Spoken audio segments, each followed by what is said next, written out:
Halo, selamat pagi anak-anak. Bagaimana kabarmu hari ini? Ya, puji Tuhan ya, kita selalu diberi keselamatan, kesehatan yang diberikan Tuhan itu perlu kita syukuri bersama. Anak-anak, kita sekarang akan belajar tema 1 tentang organ gerak hewan. Oke, kalian sudah siap untuk pelajaran hari ini? Baik, kalau sudah siap, ayo kita mulai. Oke. Halo anak-anak, selamat pagi. Bagaimana kabar kalian hari ini? Semoga kita tetap dalam keadaan sehat dan tentunya penuh dengan semangat.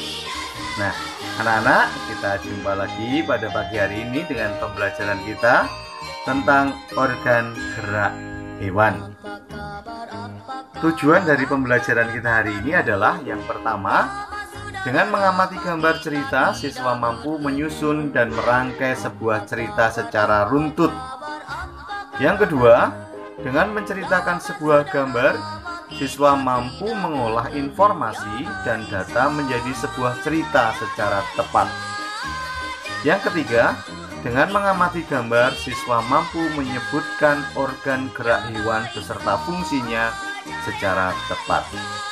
Yang keempat, dengan membaca teks, siswa mampu mengidentifikasi gerak ikan di air secara tanggung jawab. Nah, anak-anak, itu tujuan dari pembelajaran kita hari ini. Sekarang kita akan masuk ke pelajaran. Kalian sudah siap?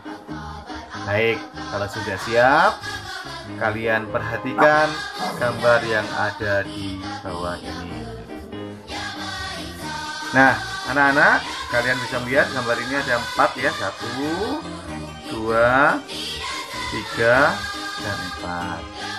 Nah, ternyata gambar-gambar di atas itu bisa kita rangkaikan menjadi sebuah cerita yang menarik loh. Ya, apa ceritanya dan bagaimana tentang gambar itu? Mari kita dengarkan bersama. Pak Rudi mengajak Edo ke kandang kelinci miliknya. Kandangnya sangat luas, kelincinya banyak sekali. Pak Rudi dan Edo memberi makan kelinci. Mereka memberikan wortel. Kelinci sangat suka makan wortel. Semua kelinci berkumpul mendekat pada Edo. Edo senang sekali. Edo tertawa kegirangan lucu kelinci-kelinci di kandang kelinci milik Pak Rudi. Semakin lama diamati, tingkah lucu kelinci semakin menggemaskan. Edo pun ikut berlari mengejar kelinci. Sesekali, Edo menirukan gerakan lucu kelinci, melompat, berlari, dan berdiri dengan 2 kaki. Nah, anak-anak, kita sudah membaca bersama ya. Ceritanya bagus ya. Nah, itu tadi gambar-gambar yang kita rangkaikan menjadi sebuah cerita bergambar. Anak-anak, apakah gambar cerita itu? Gambar cerita adalah gambar atau serangkaian gambar yang mengandung sebuah cerita. Jadi, tadi ada 4 gambar ya. Ternyata setelah dirangkai bisa menjadi sebuah cerita. Nah, itu yang namanya gambar cerita. Sebuah gambar yang bisa bercerita tentang sesuatu. Nah, contoh gambar cerita itu adalah gambar ilustrasi. Gambar ilustrasi. Apakah gambar ilustrasi itu? Gambar ilustrasi merupakan gambar sebuah bacaan atau teks. Nah, ini seperti tadi ya, gambar-gambar itu telah mendukung sebuah bacaan yang di bawahnya ini. Kemudian gambar ilustrasi itu dibedakan menjadi 2 macam, yakni gambar berupa foto dan gambar tangan. Untuk menggunakan gambar ilustrasi tentunya harus disesuaikan dengan kebutuhan dan isi bacaan atau teks itu ya. Sedangkan ragam ilustrasi itu ada banyak. Bisa cergam. Cergam itu apa anak-anak? Iya, cerita bergambar. Ada komik. Kamu tahu kan komik? Siapa yang suka baca komik? Ayo, ya, komik apa yang kamu baca? banyak ya, ada Doraemon, ada komik Power Rangers misalnya, ada komik yang lainnya ya. Nah, kalian tentunya senang membaca komik-komik tersebut karena apa? Menarik. Menariknya di mana? Ada gambarnya. Ya, itu. Lalu gambar ilustrasi juga bisa berupa pamflet, bisa berupa cover, kartun, dan karikatur. Nah, itu tentang gambar ilustrasi. Sudah paham anak-anak? Baik. Nah, bagaimana untuk membuat gambar ilustrasi anak-anak? Atau tujuannya dulu ya. Tujuan ilustrasi itu dibuat yaitu untuk memperjelas, memperindah, dan menerangkan isi atau informasi dari sebuah bacaan.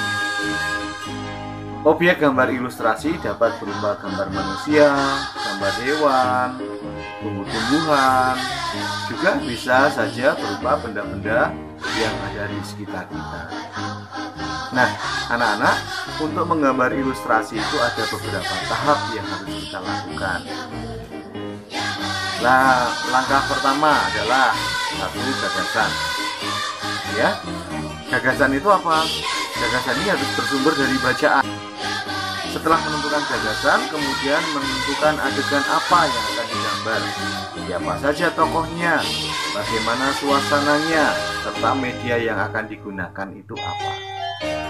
Misalnya kita sudah membaca sebuah teks ya, bacaan, yaitu tentang si gembala sapi misalnya.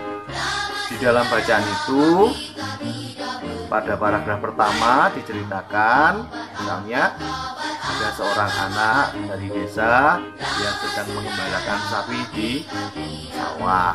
Nah, dari itu kita punya gagasan, oh ini akan saya gambar apa dengan suasana seperti ini. Oh, saya gambar sawahnya karena ada di sawah, tanamannya tadi misalnya, tumbuh-tumbuhan yang lain, lalu juga ada sapinya, ada anak yang sedang mengembalakannya. Nah, itu adalah gagasan. Lalu nanti akan saya gambar di media apa? Nah, ini semua harus kita rencanakan dalam sebuah gagasan. Setelah gagasan itu matang anak-anak, gagasan itu kemudian kita tuangkan dalam sketsa. Ini adalah langkah yang kedua. Sketsa itu apa? Yaitu rancangan gambar yang dibuat sesuai dengan gagasan. Gagasan-gagasan tadi dituangkan dalam bentuk sketsa, belum bentuk gambar jadi. Karena apa? Ya, kalau sketsa itu masih bisa diperbaikin, kalau salah dihapus dan sebagainya, dibetulkan. Nah, kalau sudah mantap sketsanya betul, maka langkah ketiga adalah pewarnaan. Ini supaya menarik, terus gambarnya diwarnai ya. Diwarnai pakai apa anak-anak? Banyak ya pewarna yang bisa kita pilih. Nah, medianya ini, media gambar yang bisa digunakan untuk menggambar yang pertama yang jelas media alat gambar. Tadi dalam gagasan kita sudah menentukan, oh gambar ini akan saya gambar di alas berupa kertas gambar atau berupa kanvas misalnya. Nah, maka nanti kita gambarnya di sini ya.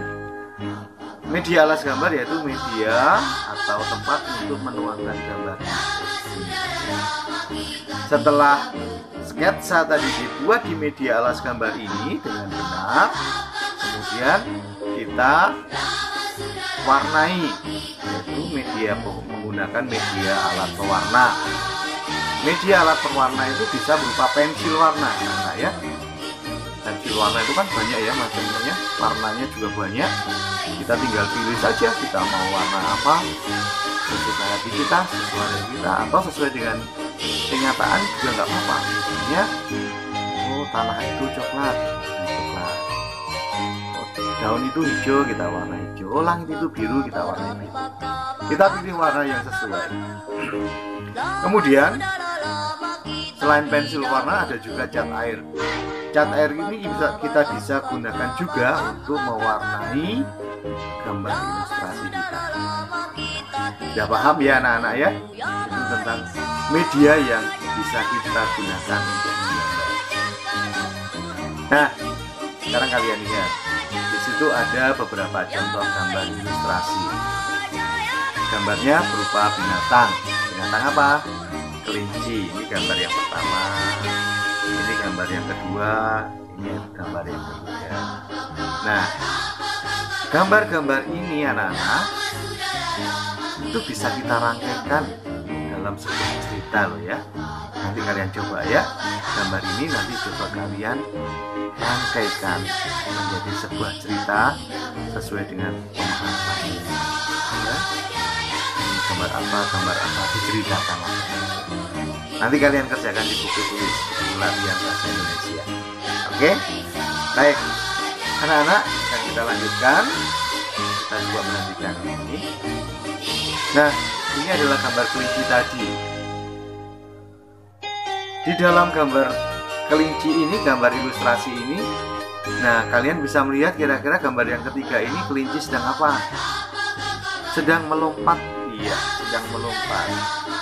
Kok bisa melompat ya kelinci itu? Iya, karena kelinci itu mempunyai kaki. Nah, kaki itu disebut alat gerak kelinci tadi ya. Nah, sekarang kita lihat lagi ini. Nah, ini organ geraknya yang mana? Nah, organ gerak kelinci tadi kan kaki ini ya. Ini kakinya. Kelinci itu sebagai organ gerak kelinci. Loh, memangnya kaki itu gunanya untuk apa sih? Anak-anak, fungsi utama kaki khususnya pada kelinci tadi ya adalah untuk bergerak. Itu fungsi utama kaki. Kita punya kaki juga untuk bergerak. Hanya bedanya kaki kita dengan kaki kelinci apa? Nah, ini lihat sekarang. Kelinci itu bergerak dengan meloncat menggunakan kaki. Kalau kita kan jalan, tetapi kalau kelinci meloncat menggunakan kakinya. Maka kaki belakang kelinci itu lebih kuat dan panjang dibandingkan dengan kaki depannya. Semua binatang yang bergeraknya dengan cara meloncat itu bisa dipastikan kaki belakang akan lebih panjang. Selain kelinci, contohnya apa anak-anak? Iya, kanguru. Kanguru itu kan melompat juga ya, seperti kelinci. Maka kaki yang belakang itu akan lebih panjang daripada kaki depan. Paham anak-anak? Ya, semoga penjelasan Pak Pur ini bisa menambah wawasan kalian. Nah, anak-anak, coba sekarang kita kreatif ya. Nah, sekarang buka buku tema 1 halaman 12. Nah, coba ceritakan rangkaian gambar ilustrasi tersebut sesuai dengan pemahamanmu. Kerjakan di buku latihan bahasa Indonesia ya. Lalu setelah itu jadi yang rapi supaya bisa dibaca banyak orang ya. Nah, setelah selesai foto tugas kalian, kemudian kirim ke Google Classroom. Ya, sudah paham ya. Lalu yang tugas kedua itu buka buku tema 1 halaman 14. Untuk soal ini coba kerjakan latihan di buku latihan IPA. Dan tentunya jangan lupa tugas kalian difoto, kemudian kirim ke Google Classroom. Tapi ingat anak-anak ya, sebelum kalian kirim, tolong tugas kalian diberi nama, kelas, dan nomor absennya. Oke anak-anak, selamat berlatih, selamat belajar, dan terima kasih. Sampai jumpa.